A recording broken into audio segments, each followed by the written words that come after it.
दोस्तों आज की इस वीडियो में हम बात करने वाले हैं कि क्या भारत फॉरेन फाइटर जेट्स को प्रेफर करता है देन इंडिजिनसली डॉलर फाइटर जेट्स को। और जब से सोशल नेटवर्किंग का ज़माना आया है तब से इस बात पर बहुत ज़्यादा बहस छिड़ी हुई है। आइए इस पूरे मुद्दे के ऊपर इस वीडियो को अंदर समझने की कोशिश करेंगे। अगर आज के टाइम पर भारत के आप जितने भी फाइटर जेट्स देखते हैं दोस्तों, वो चाहे वो मिग-21 हो, SU-30 MKI या राफाल, वो सारे फाइटर जेट्स फॉरेन ओरिजिन के हैं। या तो हमने उन्हें रशिया से एक्वायर किया है या फिर हमने फ्रांस से एक्वायर किए हैं। और हमारे 1983 में स्टार्ट हुआ LCA तेजस जो फाइटर जेट है दोस्तों, वो बनकर जो है अब काइंड ऑफ तैयार हो गया है और उसका हमने बड़ी संख्या में ऑर्डर भी दिए हैं। 2021 के अंदर हमने 83 तेजस LCA MK1 के, और उसके बाद में 2023 के अंदर हमने 97 तेजस MK1A के ऑर्डर दिए हैं। और इससे पहले हम जो है 40 तेजस MK1 के ऑर्डर दिए हैं। और इसके अलावा दोस्तों भारत जो है वो तेजस MK2 पर भी काम कर रहा है और 5th generation fighter jets AMCA पर भी काम कर रहा है। एलसीए के इतने बड़ी मात्रा में ऑर्डर देने के बावजूद भी दोस्तों फिर क्वेश्चन ये उठता है कि क्यों भारत की एयरफोर्स और भारत के जो डिफेंस प्लानर्स हैं वो फ्रांस से राफाल या फिर रशिया से SU-57 या फिर अमेरिकन फाइटर जेट्स को क्यों परचेज करना चाहते हैं। काफ़ी लोग जो है दोस्तों इस बात को कहते हैं कि जो कई लोग जो है इसमें कमीशन खाते हैं और इसलिए जो है उनको जो है फॉरेन माल जो है या फॉरेन जो फाइटर जेट्स है उसको प्रेफरेंस करते हैं। बट दोस्तों ऐसी बात नहीं है। आइए अब इस मुद्दे को थोड़ा सा डिटेल में समझने की कोशिश करते हैं। अब बात करते हैं कि दोस्तों जब हमने 1983 के अंदर तेजस बनाना स्टार्ट कर दिया था और तेजस की जो पहली फ्लाइट है वो लगभग 2004 के अंदर हो गई थी, तो फिर किस लिए हमने इतने साल तक जो है फॉरेन फाइटर जेट्स को एक्वायर किया और अब भी एक्वायर करने की कोशिश कर रहे हैं। इस मुद्दे को डिटेल के अंदर समझना बहुत ज़रूरी है।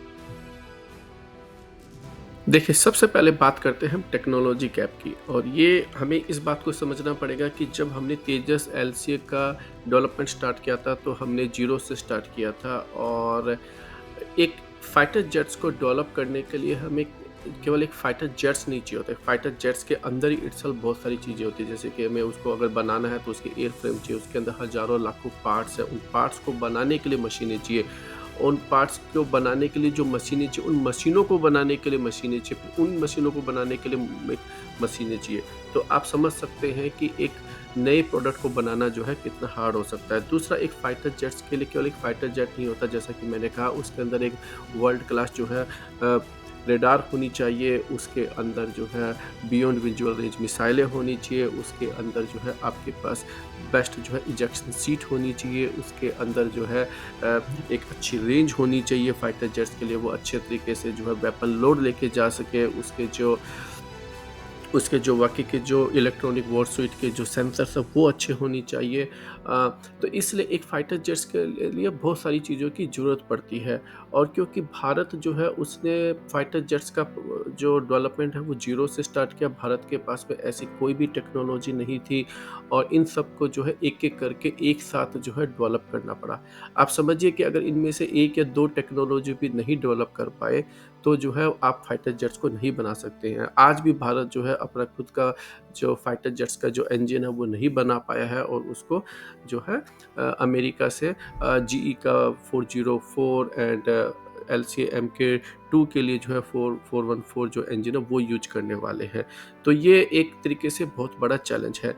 दूसरा सबसे बड़ा चैलेंज है दोस्तों कि जैसा कि मैंने कहा टेक्नोलॉजी गैप का, कि जब हमने ज़ीरो से स्टार्ट किया तो दूसरे जो वर्ल्ड पावर थे, चाहे वो रशिया हो, चाहे वो अमेरिका हो, चाहे यूके, फ्रांस, जर्मनी हो, ये लोग हमसे काफ़ी आगे चल रहे थे। तो मान लीजिए जब इसका डेवलपमेंट स्टार्ट किया 1983, तब मान लीजिए 40-50 किलोमीटर की बियॉन्ड विजुअल रेंज की मिसाइल भी काफ़ी होती थी। तो हमने जब उस मिसाइल को बनाया तब तक जो है हमने जब 40 से 50 किलोमीटर रेंज की बनाई, वो लोग 100 से ऊपर की रेंज की मिसाइल बनाने लग गए। और अगर हमारे एडवर्सरीज उन्हीं, क्योंकि ये जो बड़े जो प्लेयर्स हैं यही जो है पूरे वर्ल्ड में वेपन्स बेचते रहते हैं, अगर हमारे एडवर्सरी ने जब उनसे वो मिसाइलें एक्वायर कर ली तो हमारा जो फाइटर जेट्स है अब उस उन फाइटर जेट्स के साथ में वो नहीं कर सकता। तो इवन हम अच्छा फाइटर जेट्स बना भी चुके हैं, अच्छी मिसाइल भी बना चुके हैं, लेकिन हम उसको यूज नहीं कर सकते क्योंकि उसकी रेंज कम है। और यही जो है एक बहुत बड़ा रीजन है दोस्तों कि भारत जो है अभी भी जो है अपने तेजस LCA Mk1 का बड़े मात्रा में प्रोडक्शन नहीं कर पाया है। तो भारत जो है बेसिकली उसको एक ऐसी स्ट्रेटेजी अपनानी पड़ेगी जहाँ पर वो अपना डेवलपमेंट जो है वो करता जाए, सो दैट कि वो आगे चलकर एक ना एक दिन तो जो वेस्टर्न पावर्स है उनके बराबरी में आ जाएगा, और तब तक जो है भारत को इम्पोर्ट भी करना पड़ेगा। दूसरा दोस्तों, हमें एक बहुत ही एक ऐसी टीम की ज़रूरत है जो लोग इसकी प्लानिंग कर रहे हैं, जो इन प्रोजेक्ट्स पे काम कर रहे हैं, उनको अच्छे लेवल की ब्रेनस्टॉर्मिंग करनी पड़ेगी, उनके पास एक फ्यूचर विजन होना करना पड़ेगा। जैसे कि मान लीजिए हमने LCA तेजस को बनाया। जब हमने बनाया तो हमने हमारे जो प्लानर्स थे, जो इस प्रोजेक्ट के अंदर इन्वॉल्व थे, उन्होंने कभी भी ये नहीं सोचा कि क्या ये जो फाइटर जेट है बनने में 30 साल लगेंगे, और क्या 30 साल के बाद में इतना छोटा-सा फाइटर जेट्स क्या एक यूज़ में रहेगा? क्या हम उसके ऊपर फ्यूचर के अंदर जो फ़ॉरेन फाइटर जेट्स होंगे वो हमसे बेटर प्लेन बना रहे होंगे, बेटर जो है वेपन लोड के कैपेसिटी होगी। ये सब हमने नहीं सोचा, तो हो नहीं तो हम जो है हो सकता है कि तेजस से एक बेटर प्लेन बनाते, जैसे कि हम अब तेजस LCA Mk1 के बजाय हम तेजस Mk2 जो है उसको भी बनाने वाले हैं।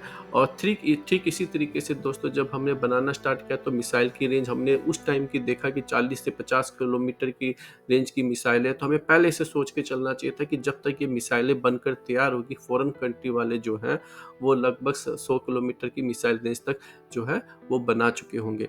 तो इसलिए हमें एक बेटर प्लानिंग की और एक बेटर फ्यूचर विजन की भी हमें इसके अंदर ज़रूरत है। दूसरी चीज़ ये है दोस्तों कि कई जगह पर हम जो है डींगे बहुत हाँकते हैं, ये एक रियलिटी है।